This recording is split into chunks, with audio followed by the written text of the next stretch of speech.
get up, shower, go to work, come home, work more, go to bed. This is boring. This sucks. Like, I really felt like I wasn't contributing anything to the world. I could die the next day and I wouldn't have done anything with my life. That was kind of how I got my start. Biting off more than you can chew is a really bad idea. Let's say you're doing your first project, you got $100,000 of your own money, but you need $1 million. Same house, and you do that every year, all of a sudden you got $1 million really, really fast. Educate yourself on what you want out of real estate. Like, you want to say, I want to be rich. Okay, great. Well, what does that mean? How long? In 10 years, in 5 years, in 20 years, when this game is over. So having is really, really, really important.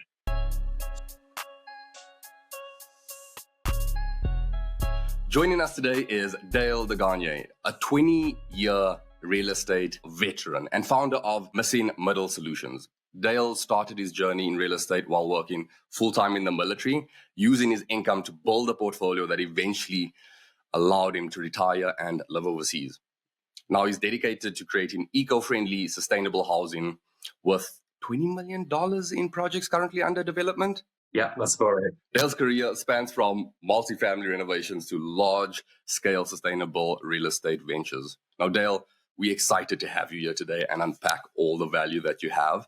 Happy to have you on. Yeah, I'm happy to be here. Great to be able to share with your listeners, and hopefully I can add some value to their lives and their real estate journeys. Awesome. Well, Dale, can you walk us through the start of your real estate journey? What first drew you to real estate investing? Yeah, well, that's a really great question because I came from a bit of a broken family and didn't have a lot of direction in my teenage years. So I ended up living in a 2-bedroom apartment with about 4 other guys, and we were door-to-door salesmen. Literally, we'd knock on doors, selling gas and hydro energy contracts. And the big pitch there, like internally, was, hey, build a sales team, make a lot of money, build a great business, invest in real estate. And so they were always pumping like Rich Dad, Poor Dad, Think and Grow Rich. And that was kind of how I got my start. Now, I'm a terrible salesman, wasn't able to really even hit the sales goals myself, let alone build a sales team. And so I went and I joined the military, but I brought with me Think and Grow Rich and Robert Kiyosaki. And so while all the other guys were going to the gym, pumping iron, I was sitting on my bed reading these books and educating myself. So that's how I got started in real estate. That's how I caught the bug. Yeah. The Robert Kiyosaki Rich Dad Poor Dad, I think, was a turning point for a lot of investors when they first got started. Though, curious though, would you say over the last 20 years or so, your sales skills have increased since then? I'm sure. Maybe a little bit. I did a real brief stint as a real estate agent, and I wouldn't come in and say, "Oh, look at this nice paint color. Can you imagine little Timmy living in the backyard?" I didn't do that. I was like, "Oh, well, I don't know if that construction was done right, or you can tell this was a handyman job over here." And so at least my it's probably good when it comes to capital raising, because you really want to make sure that people, if they're investing, are making informed decisions. So I definitely tell everyone all the bad stuff. And if they still want to invest, like, that's great. Right? So I don't know if I call it my sales skills have increased, but I definitely make sure that people make informed decisions when they're working with us. 100%. And honestly, I find even as a realtor myself, a lot of everyone, in fact, just prefers that brutal honesty, even if it's not what they want to hear, or what's wrong with the property, or what's potentially wrong with it. So, no, I'm sure since then your people skills have grown dramatically, even if you don't consider them like sales skills. But I'm curious though, do you have advice for someone listening out there who wants to get started in real estate? They're not sure what that first step is to start building, their wealth through real estate. What advice do you have for someone in that position? Probably the advice that most people give is education. Education. And it doesn't necessarily have to be paying large amounts to be parts of big masterminds. It can be small, like start out with books. I think that the key thing though is to educate yourself on yourself. And what I mean by that is educate yourself on what you want out of real estate. Like, you want to say, I want to be rich. Okay, great. Well, what does that mean? How long? In 10 years, in 5 years, in 20 years, what do you need to be there? Do you need capital growth? Do you need monthly income right now? Do you have a stable job? Do you have not stable job? Like there's so many factors. It's really just one piece of financial planning, and then how does real estate fit in there? And if you've got the financial planning piece, then you can start educating yourself on the right piece of real estate, because real estate's so vast. You Yeah. can do it like a lot of things in real estate, from being that active partner business owner to full-time or part-time, to being that very passive cash flow investor, the passive equity investor, or the net worth growth investor. You can be a lot of different things in a lot of different sub-markets and sub-areas. So you really got to figure out where you're going and where you're at and what's going to get you there, right? So that's where I would start anyways. It's just being really clear on what that path looks like, and then find the real estate that plugs that hole for you. I love that.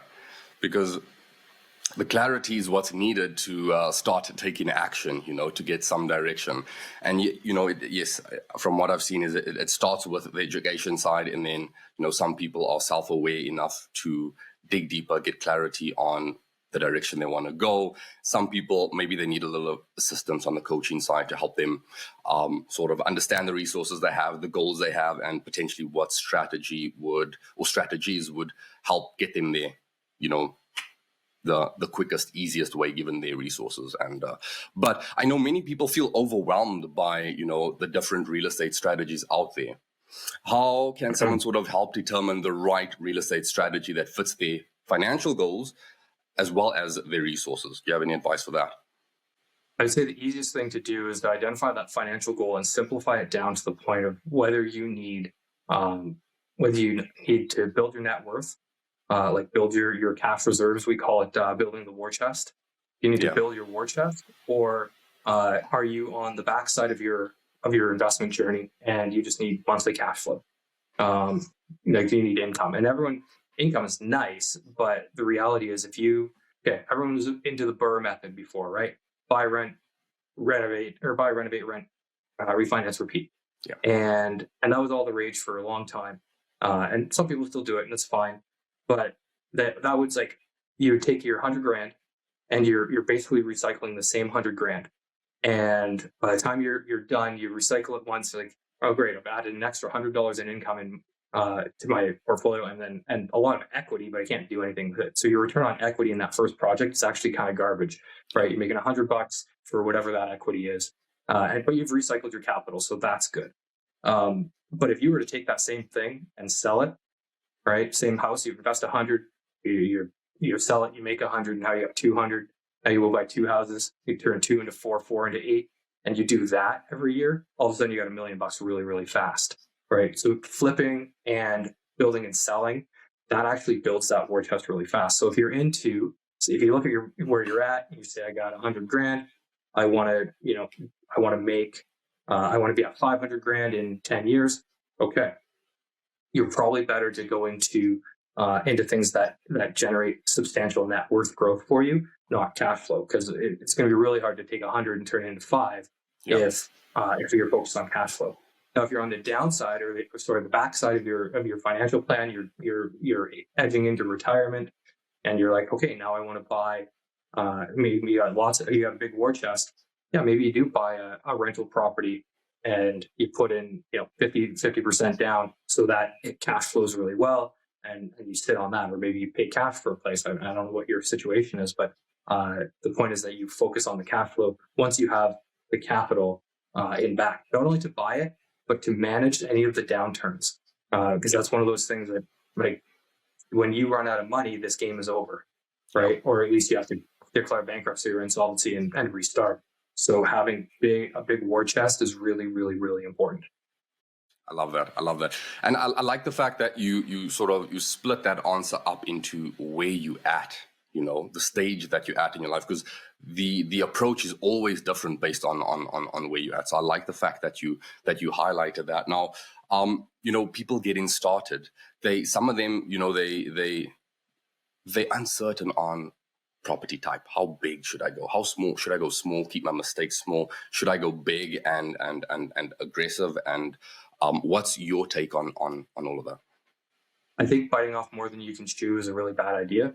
Yeah. Especially if you say, if you go out and buy a property, let's say you're doing your first project, you're being the active partner, and you want to, you're going to say you got your own money in there, hopefully, it's $100,000 of your own money, but you need $1 million. So you're going to go and raise $900,000, and you're going to convince everyone that it's your first time and it's $1 million bucks. Well, I'm not sure I like that idea. So go and do your first, I don't care. Like, I started my portfolio in North Bay, Ontario, little tiny town, and I made my mistakes there with my own money. And I still make mistakes. Don't wrong. Like, you always make mistakes. Like, you are always continually learning. But a renovation and a flip or a burr in North Bay, Ontario is going to be the same as a burr in Victoria. It's the same materials, the same concepts, right? And so while I don't necessarily like the idea of going and holding long term in these tertiary markets, and feel free to ask me why, but these, I don't like holding long term in those markets. At the same time, I do think people need to make their own mistakes with their own money, or at least if they're going to use other people's money, be mitigating the downside risk for their investors, so that they are taking on that risk. And so that's kind of, I don't know if that answers the question completely. It does. Yes, it does. So, you want to minimize the risk. You rather start small, and chances are, if you have a ton of money to go big by yourself, if that's a risk you want to take, great. If you want to partner up and go bigger with someone who has experience, fantastic. But chances are you want to start smaller, because that's what you can get your foot into the door anyway, and you want to build some experience so that you're a little bit more responsible with other people's money, because that there you have to be even more responsible with than your own, right? There's a level of responsibility that you take on with other people's life savings, so you can't just take that on lightly. So I fully agree with that. Now, I do want to ask you why tertiary. Oh, I gotta jump in here. I will say, go as small as you can without sacrificing the fundamentals of the investment. Ooh, yes. Okay? So here, let me explain what I mean. The smallest that I can go in Victoria, like, I believe in Victoria as a market. Like, I've done not only do I live here, but I've done a ton of research on it. I do believe in it as a market, on a buy and sell basis, not necessarily for rentals. But that's my belief, right? And I have evidence to support that. Now, if I didn't have enough money, and I might say, okay, I'm going to go to a smaller market there where I can afford to do something different. Well, if I go to Duncan, which is north of here, it's a much smaller town. That market it's completely different. Yeah. Right. It's just a different market. And so, without sacrificing the fundamentals of the investment, that's go as small as you can without doing that. So you don't necessarily have to go out and do a 12 or a 20 unit townhouse development when you can do a 4-unit townhouse development. Yeah. Right. So that's kind of what I mean there. Oh, that makes sense. And so I'm still keen on hearing your answer on why tertiary markets. But follow up on this one is, if that's the case, do you recommend, if it's someone's first time getting in, that they try as much as they can to stay hyper local to the market they live in, or if it makes more sense based on them getting their foot in the door, would you recommend that first investment property be a long distance one as well? Are they active? This is purely active partner, or like active with a bit of their own capital, or active with a bit of their own capital, getting their foot into the door, and they want to know, should I just that market looks good, it's not close to home, should I pursue that, or should I stay home for that first deal? Be in the market or within very short driving distance of the market that you are working in, and or if you're going to go a long distance, you partner with somebody boots on the ground. Yeah, I love that. I don't think there's any other way to safely do it. I love that. Yeah, it's always recommended to have that boots on the ground. Now, can you tell our listeners why? Because I'm sure they have that burning question in their head. So, tertiary market, what's going on there? Yeah. Why? What's the deal there? Yeah, so this is a pain point from where in my past. So like you said, I used the military income to burn my way into retirement, and back when I didn't even know how to actually do the refinance piece. So I would just buy, renovate, and rent. Yes. And so what I did, I built up my portfolio. We cash flowed substantially. We were in a tertiary market. We were in North Bay, Ontario, and there wasn't necessarily anything wrong with that, except that I had this idea in my head that we got all this cash flow. I've been managing them. We'll pay a little bit to a property manager, and he's going to manage it, no problem, exactly the same way I did. It's so easy. Yeah, it's just like printing money, no big deal, right? And also I believed that real estate always went up, right? No matter what, real estate always went up. And what actually happened, so my wife and I put backpacks on our back. We gave the properties to the property manager, and we went traveling. And that was wonderful, except that I thought like everything would just keep going the way it was. So we gave it to a property manager. This is easy, no big deal. And that's not what happened. Over a 2-year time period, a couple of bad tenants threw a couple of properties that didn't get repaired to the same quality that I had them. And all of a sudden, my tenant profile isn't very good. But then also in North Bay, the tenant profile during that time period, it went down as well. So quality tenants were harder to find because there was a lot of migration out of North Bay into the bigger centers. That's where the jobs were, right? And so we had a degrading of our tenant profile, grading my properties, and that resulted in a degradation of my cash flows down to like $1,500 a month. All of a sudden, my retirement income's gone. I can't live. My wife's got to go back to work. Right? All of a sudden, this is a big problem. And yes, you could blame what you want on the manager. You blame what you want on me for the mismanagement. But the reality is that I got into a lot of those properties at the highs of the market, right? I got in 2003, 2009, 2010, right? Like I got in at some of these high points. And so when I was mad, my cash flow was gone. I'm like, I'm just going to sell them. And I look at my portfolio and it's like, I could sell them and take, 50 grand back. Oh, well, that sucks, right? So now I thought, real estate always goes up. Well, no, it doesn't always go up. So when I see people flocking to different places, different markets, especially these tertiary markets, right? Or I see a lot of wholesalers, and again, not slogging on these places, because if you want cash flow, no problem. Go to Timmins, Ontario, buy the triplex for 100 grand. You're going to have great cash flow. Your tenant quality is going to be like a C-class tenant on friggin' EI and Pogey and selling drugs out of their back door to make ends meet, which, if they're paying rent, great.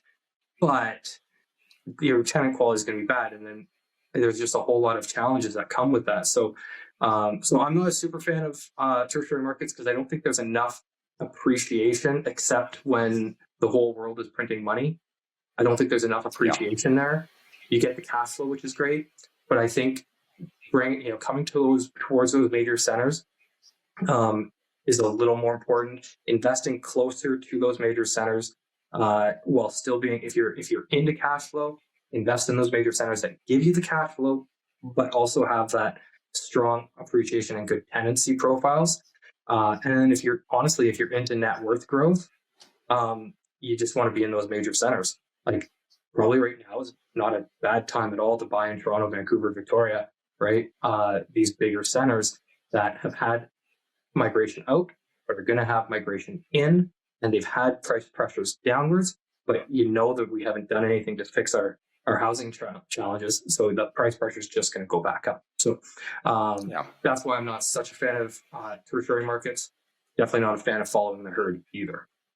I like the fact that you shared that story, because firstly, I know when I speak to a lot of people looking to get into real estate investing, one of the biggest things is they just fixated on cash flow, and cash flow is important, but it's one factor, to consider. There's so many others. There's, tenant profile and so much more. But I think also just having a little bit of an understanding of the higher macroeconomics makes a huge difference when it comes to selecting your market, and you can sort of try and mitigate some of that. But a lot of that high level stuff only comes as you start taking those steps and learning more. But I love that, because cash flow is not everything. It's important, and especially when you first getting started, you don't have a lot of reserves to fall back on. You can't be buying and not worried about the cash flow and just purely on appreciation and that. You can't do that. But cash flow is not everything. So I love the fact that you highlighted that, especially for new investors listening out there.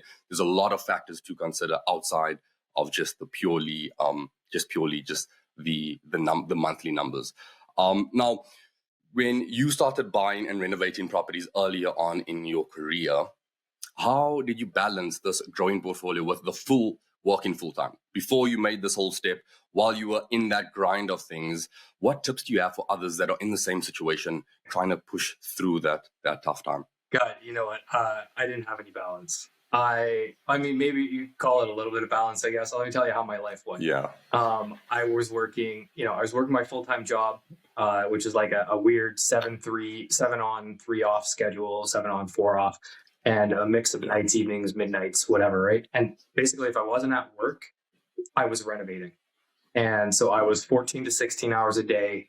I probably had, an hour or two on either end to get ready for work, to transition, to drive around, do whatever, go to sleep for 6, 7 hours, get up and do it again. And, I remember consistently ordering pizza at 10 o'clock at night to the job site. And we crush a pizza at the end of the night. And then I'd go to bed and get up to go to work the next day. I would have a girlfriend, but it'd be like I'd get up on Saturday morning after having a big soiree on Friday night, and 8 o'clock in the morning I'd be up having coffee, and by 9 I'd be renovating and working, and then I'd go party on that Saturday night, and same thing on Sunday, right? Like there wasn't time for a whole lot of anything else, just a few hours here and there. So there wasn't really a ton of balance. There really wasn't. Yeah, I love that. That's the honest answer. That's the honest answer, and I think it's always more of a case of counterbalance than it is work-life balance. You know what I mean? You're always out of balance, and you're just constantly trying to counterbalance here and there where you can. But how long would you say that period lasted? It was really in spits and spurts, right? So like if you buy, my triplex, buy the triplex, spend a month renovating one of the units, put a tenant in, take a month off. The next tenant turnover, you're crushing it out for a month again. And then you're putting that next tenant in. That's what I did there. Now, my current business, last year, I probably worked 80, 90 hours a week on average. This summer, I was able to probably do it. This summer, I probably spent maybe 15 to 20 hours a week working. And that was all remotely. But that's because I spent so much time last year, not only building the thesis, getting the properties, put the development manager in place this year, have the construction manager in place. We've got, like, you go to our website, missingmiddlesolutions.ca, there's a team of like 7 of us, and everyone's got a little bit of a role, and we've got support. So it's so I can step away from my computer, I can step away from the phone for 5-6 hours a day if I need to, and balance that out. Now, if I want that's just to maintain my business. If I want my business to grow, I got to put in 40 hours a week right now. But that's at least I have that flexibility now. But it's because I put the legwork in last year. It doesn't go away. And thank you so much for highlighting that throughout the different phases, is that whenever there's a phase of growth, that's just what's required, is to knuckle down, push, and then yes, there comes a time where you can dial it back a little bit, recover, and then prepare for the next phase of growth, and just keep going and keep doing it.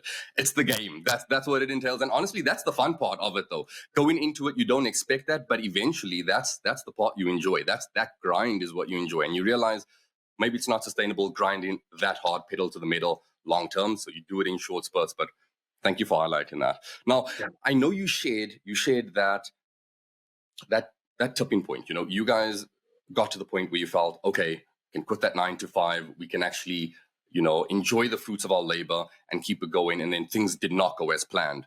Now, there are people out there who are close to that stage where they're like, I'm doing pretty well. Can I go full swing into real estate, leave the 9 to 5? What are some, looking back on it all, what are some questions you would have asked yourself, some things you would have looked into before making that decision, whether you would have made it then or not? What are some things people should consider? I think there's a practical and an esoteric answer to this. So the practical answer is, if you have $5K worth of expenses, don't stop when you hit 5K, right? Get to maybe not 10, but 7,500, like at least 30%, if not 50% more. And look at the up and down swings in your incomes, right? And have a good safety net, have a really great amount of capital in the bank to help balance things out. Don't forget, if you're using rentals and real estate to do that retirement, don't forget to plan for capital expenditures. Those are some things to think about. If you still have leverage on your properties, debt is great, except it cuts both ways. So be careful of that. That's the practical answer. The esoteric answer is actually, what's your purpose? Like, what are you going to do? Because you still have time, right? You still have time in life. And I'll tell you, really funny thing happened. We were traveling through South America, backpacks on our back, having a great old time. I'd get up in the morning, I'm sipping coffee, the wife's practicing yoga, I'm chatting on Facebook or playing a little video game or something like that. And we go out, we do a little bit of a sightseeing tour. By 1 o'clock, we're having cerveza, right? And then we're just kind of like piddling around the afternoon, and we're watching a movie, going to bed at 9 o'clock. And it's wonderful. It's super chill. And I'm like, this is boring. This sucks. Like, what I really felt like I wasn't contributing anything to the world. I could die the next day and I wouldn't have done anything with my life except for be selfish and go traveling and backpacking. And so for me, having a purpose in life is really important. Now, if you're a grandparent, maybe that's spending more time with your grandkids.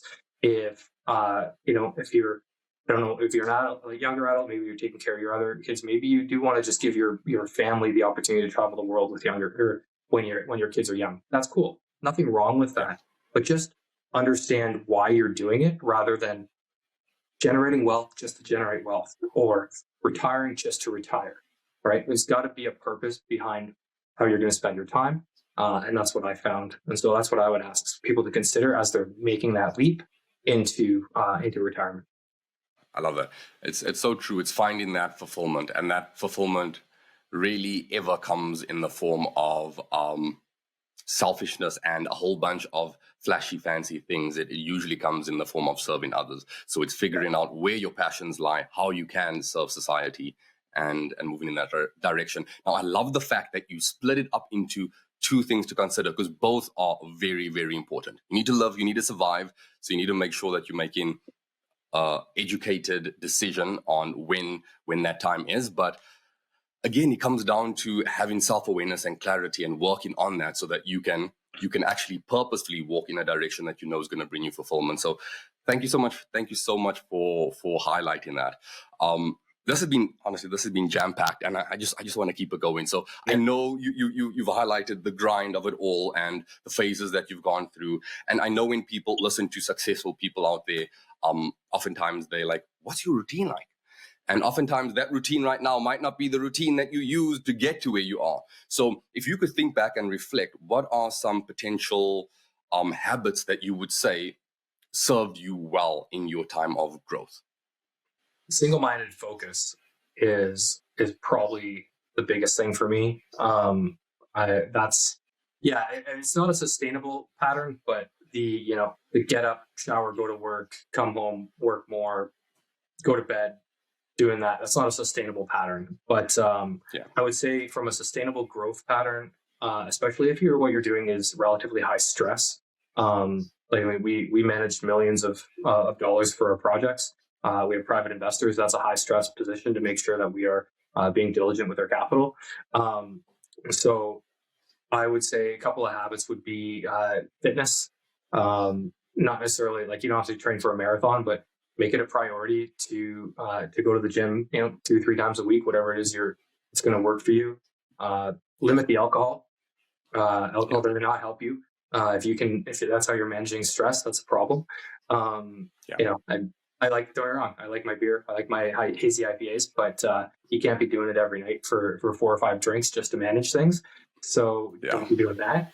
And really, I think probably the habit of reading, and reading is just like for that personal growth is probably a really great sustainable habit. And then realizing that sometimes the harder you work, it can be detrimental, right? Like if you're working frantically, it's better to work 4 quality hours in a day and then do those other self-care habits than it is to frantically work 8 hours a day and look and feel like you are out of control, because that creates an environment around you that is out of control, and then things go sideways.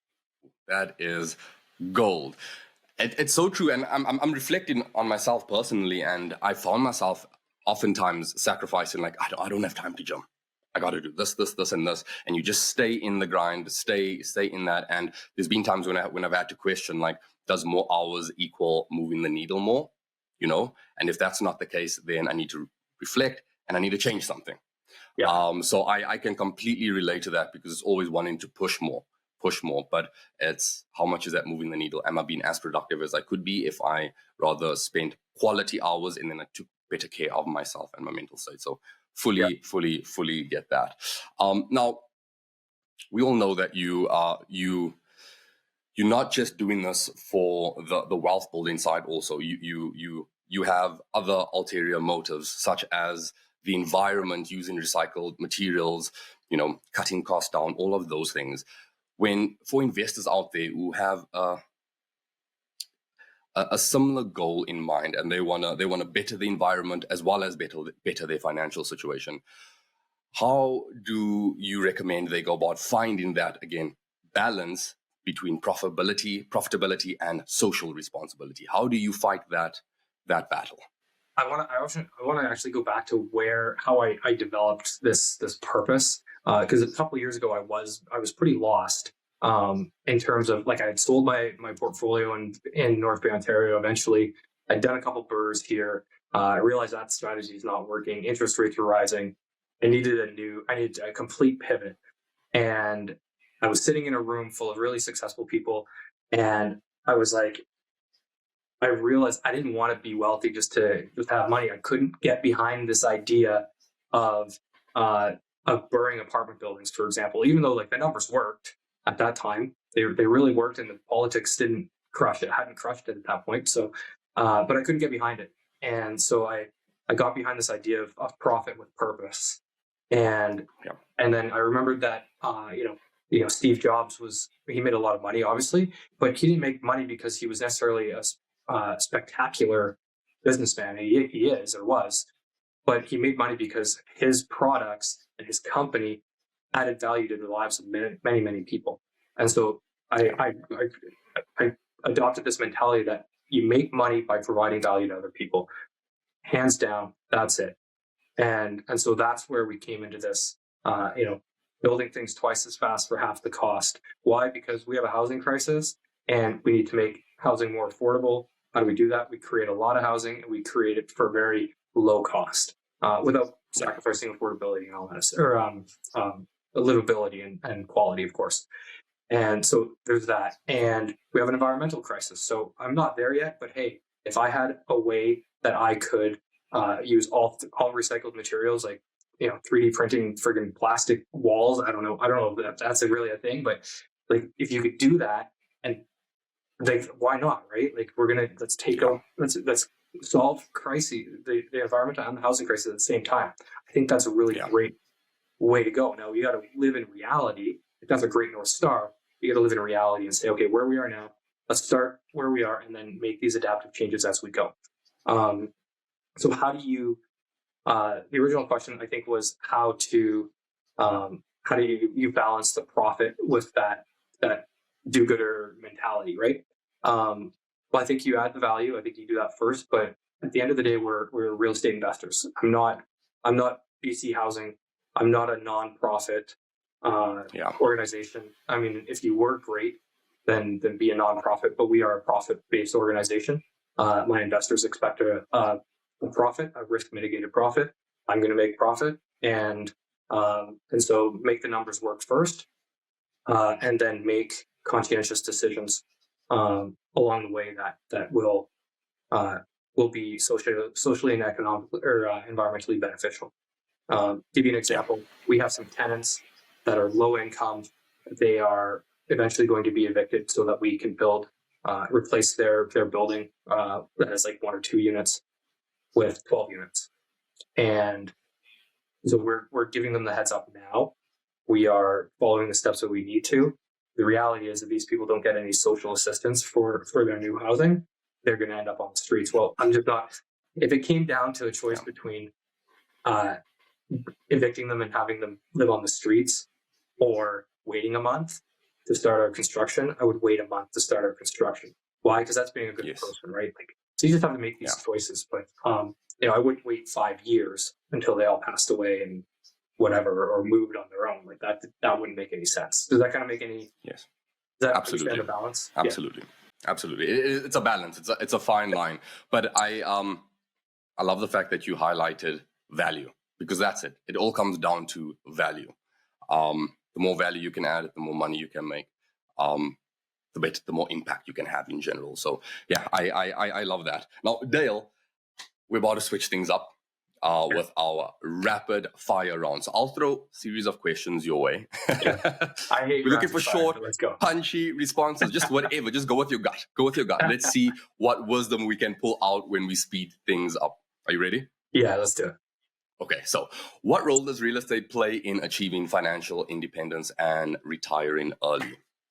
I think it is an avenue that you can make it what you want it to make, you want it to be, and you can have it be malleable and fill the hole that you want. So it's a piece of your financial puzzle, but it's not everything. Love that.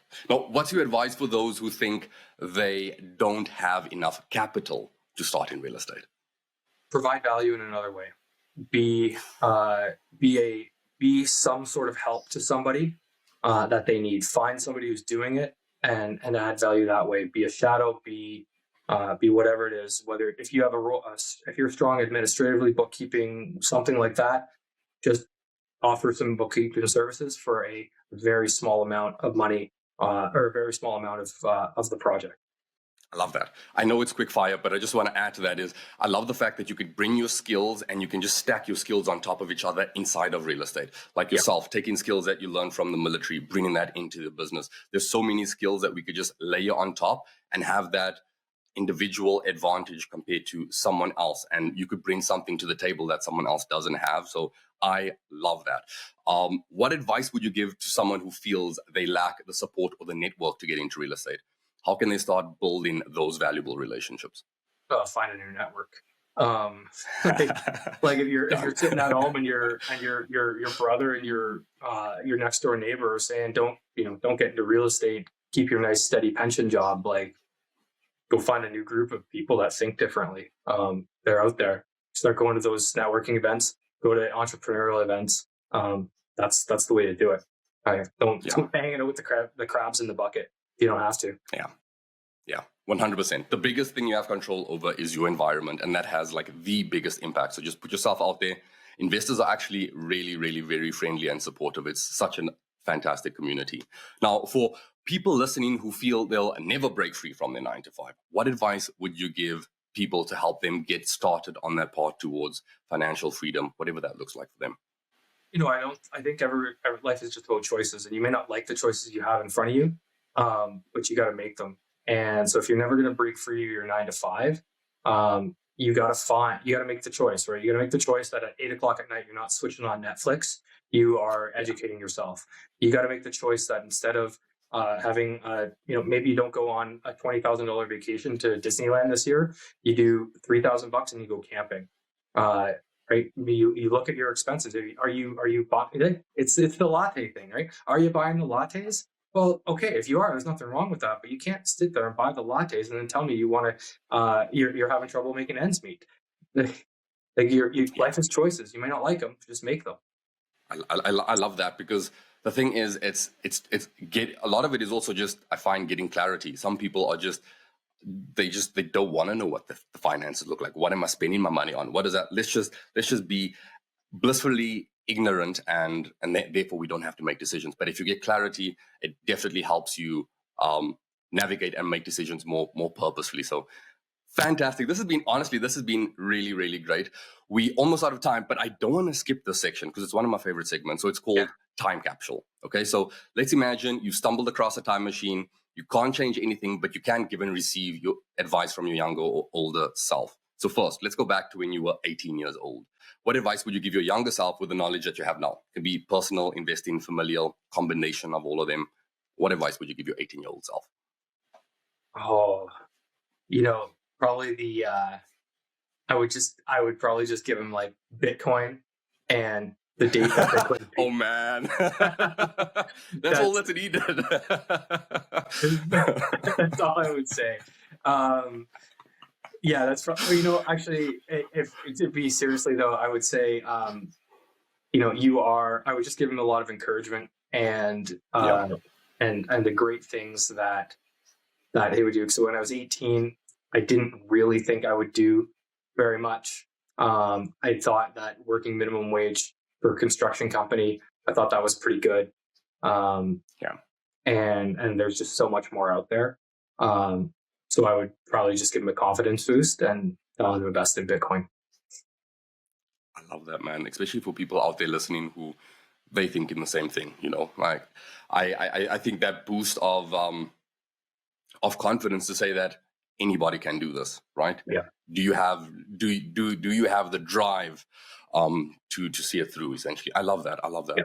Now let's look ahead to your 80th birthday. What advice do you imagine your future self would offer you at your present age? Oh, live in the moment more.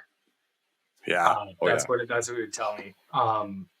Yeah, I am definitely the guy that, like, I'll be putting on my socks, but I'll be thinking about, what I'm doing 5 minutes from now. I'm always looking to the future. And sometimes it's hard for me to step back and say, hey, I see that future ahead. So I want to go do that extra hour of work at 9:00 at night sometimes, but it's like, maybe I just need to sit and watch Netflix with my kids and make that connection. Yeah. I get that. I think as an entrepreneur, and I could be mistaken, but I think that, we geared towards the future, just constantly. That's where our heads at, is just working towards that future. And oftentimes you just need to remind yourself, like, just enjoy some of the present as well. Try and be as present as you can. I love that. It's so true. And that's the balance point, right? When, if I got my North Star, I want to build things twice as fast for half the cost. Like, that's my future. That's where I'm going. I also, I'm a husband and a father. I got to make sure that the generation coming up behind me, they have the love and support and that father figure that they need. If I was single and no kids, it's different, right? And, go do the friggin' work. Like, don't just enjoy the moments for self gratification if you have a goal and a purpose in life. But hanging out with them is not about me enjoying myself. It's about making sure that they are I understand and give respect to the fact that they are my future. And I have a duty and a responsibility and love to hang out with them. I love that, because ultimately it's just, again, all about value, all about service. And that includes your family and it includes your kids. So being present allows you to provide them with that value. So honestly, this has been amazing, Dale. This has been fantastic, man. I wish we didn't have to wrap things up. It's been incredible hearing about, your journey, your vision, and the values that you share. Before we wrap things up, though, for those people listening out there and they're like, man, this Dale just has a bunch of knowledge bombs. I just want to follow this guy and just keep absorbing as much as I can. Where can listeners find out about you? Yeah, best place to find out about me personally is developwithdale.ca. All my social media handles, LinkedIn, Facebook, and Instagram, are all Develop with Dale, so you can find me there. Check out my website. I did write a book for new investors called How Lenders Lose in Real Estate Development. So if you head over to my website, you can grab yourself a free chapter out of the book. Make sure that you're getting some value. You can buy it on Amazon for like $8. Help you evaluate those real estate development investment opportunities. Investor protection is a big part for me. And then if you want to see what my company is doing specifically, head to missingmiddlesolutions.ca, and you can see our 3 projects and our team and how we kind of structure things there. Perfect. I tell you what, though, I'll leave all of those links in the footnotes for people to go check out, just to make it a little bit easier for them. But Dale, I want to thank you so much for sharing your insights with us today. To our listeners, if you want to learn more about real estate and how that can be the path for your financial independence, be sure to connect with Dale and explore the resources that he's offering. And if you found value in today's conversation, don't forget to subscribe, leave a review, and share this with someone who wants to break into real estate or potentially scale their portfolio. Thanks again for tuning in, and as always, keep investing smartly. Thank you for tuning in to the Wealth Through Real Estate Show. If you're interested in learning more about how to invest in boutique hotels, don't want to miss my episode with Liza Rogers. This is your host, Al Noble, signing off.